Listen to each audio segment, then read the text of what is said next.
agents na pinaganda o pwede lang magdagdag pa sa agent upang mag-assume ng tags. Ang depensa naman handa sa pinagpila natin sa korte. Convince the very front of the person now.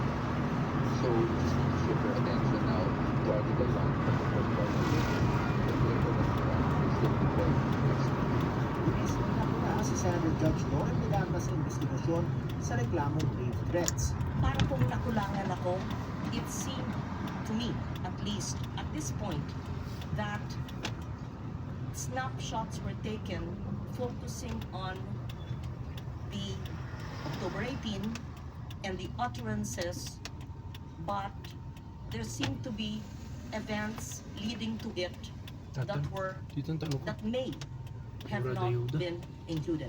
The atmosphere, the events leading to that Zoom press conference. Wala po yan sa minutes of meeting sa Q&A. Pinakadumbok Wala po yan, Your Honor. Ang ilang senador hinanapan ng depensa ng patunay na itinanggi ng bise na nagbanta siya sa Pangulo, First Lady at dating Speaker. Sagot ko nyo, kailangan i-prove ng prosecution na merong hitman.